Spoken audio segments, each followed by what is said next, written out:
You wanted the best. You've got the best podcast. The hottest podcast in the world.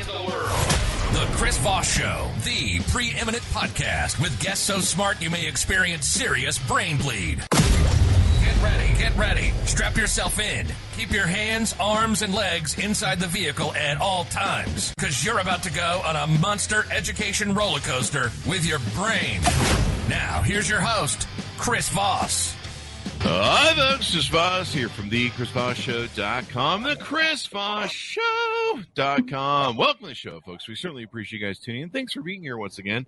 Hey, the Chris Voss Show, the family that loves you but doesn't judge you. The best kind of family there is. You can get it on shirts coming this winter. I don't know. We're not doing shirts this winter. I don't know what the hell we're doing this winter. We're going to stay warm, and you can stay warm too by referring the show to your family, friends, and relatives at Chris Voss. I don't know, any of the Chris Voss Show channels. Go to youtube.com/Chris Voss, goodreads.com/Chris Voss, LinkedIn, the big LinkedIn group, Chris Voss Leadership Institute.com, and all that good stuff. Stay tuned. We got some amazing CEO interviews on leadership too coming up as well. Today we have another amazing author on the show. She's got a new book that's coming out August 30th, 2022. You can pick it up and pre-order it for your book club. Be the first one to read it. And I find it most interesting because I've always been interested in their culture, their caste society, and everything else. I'm always interested in learning new things. So that's why I have the show, is so I can learn some stuff.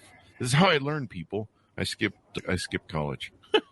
So she's the author of the new book, The Newlyweds, Rearranging Marriage in Modern India. It comes out August 30th, 2022. Mansi Choksi is on the show with us today. She's going to be talking to us about her amazing book, what went into it, all the research she did, and you're probably going to learn some interesting things about stuff and how the world is changing. You know, it's changing everywhere around the world, you know, modernism and traditionalism and everything else. She is a graduate of the Columbia School of Journalism and two-time Livingston Award finalist.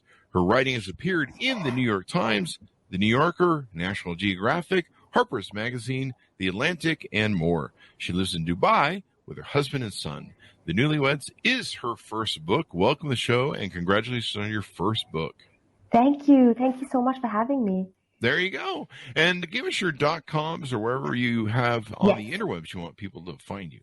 Yeah, so my website is mansichoksi.com. That's MANSICHOKSI.com. Twitter is Mansi_Choksi. Instagram is Mansi_Choksi. LinkedIn is Mansi Choksi.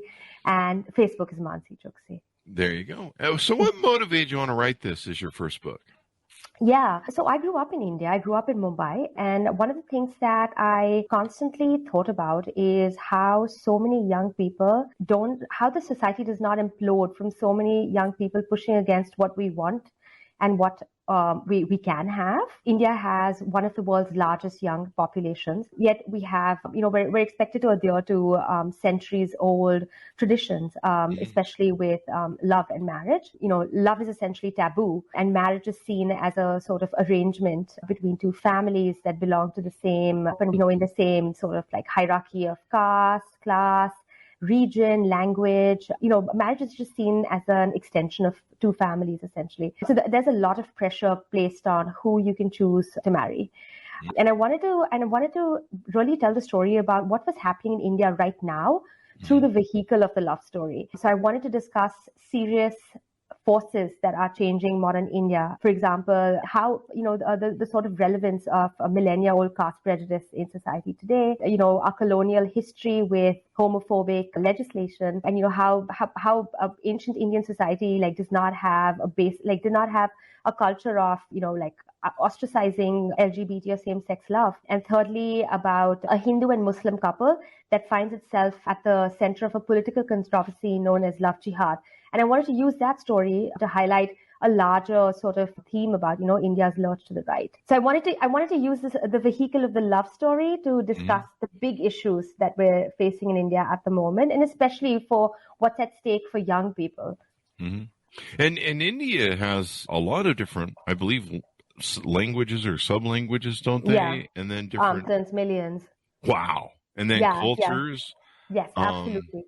Yeah, here in America, we just use the F word everywhere, and that's pretty much our language. Colonialism brought some of that. Mm-hmm. So you got that. Well, Yeah, we got that too. Great. Yeah. We export Americanism to everybody and ruin their country. So yeah, this is kind of interesting. You know, I didn't know about the caste system in India until I read, I think, Israel Wilkerson's book on caste, which is incredible. Yeah. And I learned so much about it. And it was, you know, I mean, to me, it seems very crazy, but you know, I grew up in the age where I think in England, you know, up until Margaret Thatcher, you know, they had their system too, and it's really curious, and I often thought about that because you know I've seen Romeo and Juliet, the play. You know, I know when two, you know, you can't hold back love. Is there a song or something that I'm thinking of? You know, when people love each other, you know. Hi, folks. Here's Voss here with a little station break. Hope you're enjoying the show so far. We'll resume here in a second. I'd like to invite you to come to my coaching, speaking, and training courses website. You can also see our new podcast over there at chrisvossleadershipinstitute.com. Over there, you can find all the different stuff that we do for speaking engagements if you'd like to hire me, training courses that we offer, and coaching for leadership, management, entrepreneurism, podcasting, corporate stuff. With over 35 years of experience in business and running companies as CEO, I think I can offer a wonderful breadth of information and knowledge to you, or anyone that you want to invite me to for your company. Thanks for tuning in. We certainly appreciate you listening to the show, and be sure to check out chrisvossleadershipinstitute.com. Now back to the show. And it's kind of interesting. You mentioned early on that, you know, love isn't something that, you know, I guess in the traditionalism, India really isn't a thing then, huh? Yeah, no, I mean, there has always been a history of love in India, but society has always sort of thwarted it. So even our greatest love stories, for instance, Bollywood, which is, you know, essentially like our largest, like I would say it's like our national narrative in a sense, because it's just so popular and widespread. They're 80% romantic films. So yeah, I mean, love and the concept of love is, and you know, these forbidden love stories especially are pervasive across India. But the truth is that in real life, the stakes are really high for people who choose to love outside of tradition. And those stakes can look, you know, really dangerous. So one of the couples in the book, their names are Neetu and Davinder. They belong to different castes and they're from the same village. And according to rural customs, men and women of the same village are considered brothers and sisters. So it's a form of incest in their mind. And they also belong to different. So when they run away, their main worry is being targeted for honor killing by their community. They're worried that they will. Wow. Yeah, they will be kidnapped and they will be killed. And that's not a paranoia or like something completely far-fetched, because you know, there are instances that we hear of constantly where, you know, couples that run away for or elope together for love outside of these boundaries of caste and religion do often find themselves in the middle of these horrific murder cases. Not far from where Neetu and Davinder grew up, there was another couple who's also mentioned in the book, named Manoj and Bubbly, who sought police protection, you know, like got all the court's help to give them the protection to go to a safe place. And eventually, you know, they were kidnapped by the girl's family. The Manoj was sort of like strangled to death. And Bubbly was forced to drink insecticide, and, you know, their bodies were just found wrapped in gunny sacks in some village canal. So there are really serious stakes here. Yeah, that's a worse story than Romeo and Juliet. Yeah, it is. Yeah, you got somebody else making you drink the poison. I'm not going to do that joke. This is really interesting. You know, it's interesting to me that honor killings are still going on, I guess. Yeah. Is that legal in India? How does that work? No. So that's the thing. So honor killings, for the longest time, there was no separate law to deal with honor killings. Mm-hmm. They were clubbed with murders. And, you know, unlike, say, the dowry law, which has tradition at the root of that law. So there's a law for anti-dowry practice. So dowry is the wealth that the bride's family is traditionally expected to hand over to the man who will marry her. And it's a form of a big source of domestic abuse, because the groom's family can keep on harassing the bride and, you know, essentially blackmailing her family for more and more money. So there was a special law that was, you know, I'm not sure in which year, but there was a special law that came into effect that did a really good job at tackling that issue. But with honor crimes, for instance, that has not been the case so far because they have always been clubbed with murder. And often we find that, policemen that are investigating honor crimes are also on the side of families or empathize with families that perpetrate these crimes. Wow. So that's another problem. So currently there's a law in the parliament up for discussion to kind of start a separate law for honor killing, and hopefully that'll pass soon and, things will look better. Yeah, that would be ideal. If somebody runs off with my daughter, I'm just like, just as long as you pay for all the stuff she keeps buying on Amazon. I'm just kidding. I don't have a daughter. But if I did, that would probably be the joke I'd use. I wouldn't be wanting to kill you. I'd be like, thanks for taking over the payments. That's really strange. I grew up in a religion where, it's very cultish, especially the religion I grew up in. And, you have to get married in the temple and all this kind of silliness and stuff. Right. But this is like a whole new level. And, I heard about a lot of this growing up, and you would think in 2022 that we're more modern than we are, but I don't know if you've seen the place lately. We're still stuck in a lot of old world stuff. So you tell the stories, and I imagine you tell the stories of one couple that I believe are gay, a lesbian couple. Yes. There's one. And of course, couple. More and more that's become accepted.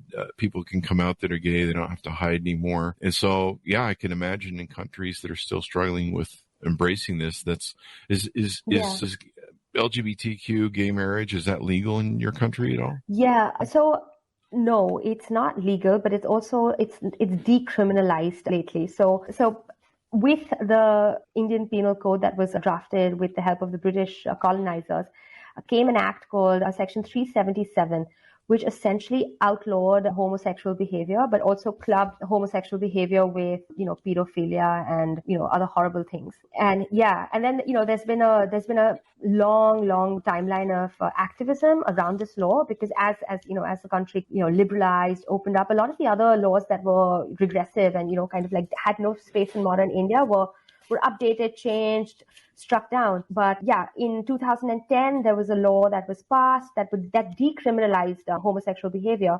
But then there was a series of other litigations that kind of like penalized that behavior again.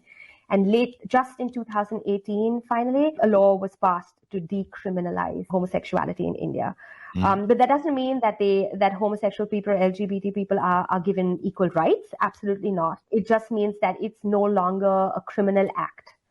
Wow. So there's a long fight and a long way to go before, there can be equal rights for everybody and every citizen of India. It's an interesting journey. And one thing I found that was interesting in your book is in India, 2 out of 3 people are under the age of 35. So you have a kind of a dwindling, dying off older class like we do. And you have you have a massive group of people that want to modernize the world. Right. So there's probably a lot of battle between the old and new worlds. Absolutely. But also it's a very, this particular generation is really unique because this is the first generation that's had access to mobile phones, to like all forms of media. And it's kind of opened up our worlds in a way that has never happened before in India. Our lives were kind of limited to your home, your street, your city at the most. But now suddenly we're able to see what teenagers in South Korea or in the United States are doing. And on one hand, there is this like pull of like modernity, but then there's also this very deep push of modernity, pull either way, the push of tradition. Like we are really deep rooted. We have really internalized, like the concept of filial duty is really huge in Indian society. Like, kind of you want to do well by your parents' expectations. And if you don't, there is a huge personal sort of like feeling of failure if you don't sort of like don't have that duty bound feeling. So recently actually a poll was conducted where they did a bunch of they surveyed a bunch of young people in India and asked them about their attitudes towards love and marriage, and it was astounding because most young people actually said that we actually believe in like marrying in the same caste. We actually believe in, choosing a partner from our own religion, that love marriage is not, arranged marriage is better than love marriage. So, on one hand, you might think that this young people want something else, but it's also true that a lot of young people want to live their lives exactly as their parents lived it. Yeah, well, I mean, there's a lot of, I don't know. It's really interesting to me what's going on in India because, we have a dwindling population and we're on decline. So and you look at what's gone on in Japan, Yeah. they're in decline and they have some real gentrification problems. China does as well. And for a long time, it was widely accepted that China would become the new rise of the dominant economic force and marketplace in the future because of their population. But it looks like almost India probably has a better shot at it because of the younger generation that's there. And of course, I'm sure the modernization that they're going to eventually do, hopefully they don't fall camp to the same things we did. I mean, when we destroyed the family, we pretty much destroyed everything. And that's what we're finding out now through a whole lifetime of generations, that destroying the family and destroying fathers was the thing that would take apart everything. Now we're just in utter collapse, really, when you look at how we're built. So it'll be interesting to see how you guys go down that path and having, we have a much smaller generation to support the older generation. In fact, one of the problems we're having in our society right now is we were warned for so many years that when the baby boomers retired, our much smaller generations that followed would not be able to support their Social Security and the power of that. And now we're really struggling because so many of the people from even my generation, Gen X and boomers with COVID just went, hey, screw it, man, we're out. We're out of the workforce. We're just going to retire early. We're out. And now we're really finding out how much we're missing those workers and how much it's affecting our economy, inflation, and, it's created mayhem and bedlam over here. So you guys have really, I think you're one of the few countries that have a future with, a really young populace in mass that's bigger than the older populace. So it'll be interesting to see how these things play out with marriage and traditionalism and et cetera, and hopefully they don't make the same mistakes we did. Yeah, but there's a huge challenge as well about that because we have this massive, it's like it's any economy's dream, right, to have this massive labor force ready to be employed. But we're also not able to produce jobs at that scale because India kind of jumped from a manufacturing economy to, an agrarian economy to a service economy, essentially missing the manufacturing part. And we just do not have the jobs that can sustain this, kind of huge labor force or like meaningfully employ them. So one of the problems we're dealing with at the moment is one of the highest rates of educated unemployment. So we have hordes of highly educated young Indians that are graduating, trying to enter the workforce, but are not able to find jobs that are meaningful to them or can fulfill their aspirations. So then they will take a gap year, try to like enter the part-time economy or do some temp work. But so it's not really, we're at the stage at the moment where, we have a lot of frustrated aspirations of these young people, especially. And I think that's part of why, often we'll hear about like in one of the states, a train will be set to fire in an active demonstration against, just the pathetic levels of unemployment. Recently, there was an ad posted for a railways job. I think there were a few hundred jobs that were advertised. And the millions of young Indians applied for those jobs. And they were very, very basic level jobs that required, I think, a 10th grade exam certification. But, engineers and doctors and highly qualified professionals applied for these jobs because they don't have jobs or places to, fulfill their dreams. Yeah. Is entrepreneurism a big thing there, or is it? Yes, absolutely. Yeah. There's like a big sort of surge in, entrepreneurial like startups and, absolutely. Yeah, there needs to be like a Silicon Valley over there sort of type VC I think thing. There's some form of that coming up in the South, but of course, not at the same scale. I mean, the CEO of Google right now, he grew up on a dirt floor in India. I was born on a dirt floor. Yeah. Exactly. And I mean, but if you've got to have some mechanisms in society, government, rules, regulations, and people that can loan money, and there's a whole lot of support that comes from the VC. System in place. Exactly. Yeah. But it'll be interesting. When you have that many people and they're that industrious to try and they have that industrialism of youth. I think there's a good chance of finding it. And of course, over here, we just have a bunch of lazy kids who grew up with silver spoons in their mouth and a phone in their hand. And They just think everything comes through YouTube or something. I don't know, or TikTok. So, Those two, of course we do. Do you? Yeah. Weak men, strong men create weak or easy times, and easy times create weak men. And we seem to be in the circle. Yeah, we seem to be in the circle of weak men, and now we have to go into hard times to find strong men again. So this is really interesting. I mean, the caste system that's over there. I mean, the combination of languages, so it's hard to escape and move to another state or area in India, I suppose, if you have language barrier issues. But in most places, Hindi and English are widely spoken. So you can move around, especially in the big cities, no problem. But of course, in like smaller, in the countryside, that might be an issue. Yeah, they have to worry about people hunting you down. Holy crap. Yeah, I mean, if someone stole my kids, I'd be like, have fun with that. They're expensive. Go ahead. Keep them.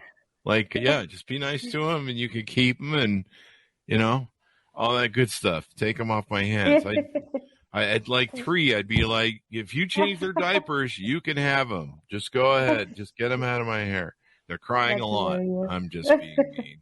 I don't have kids for the obvious reasons. I don't do diapers. I don't like crying.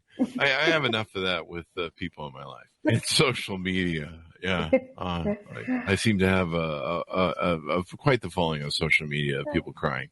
Anyway, anything more you want to touch on the book before we go out? Yeah, my hope is that the people who read this book come away thinking about, what they've had to put at stake for love, and how love can take, various forms in our life. In these stories that I write about, it really dwells in the afterlife of what happens when you attain love.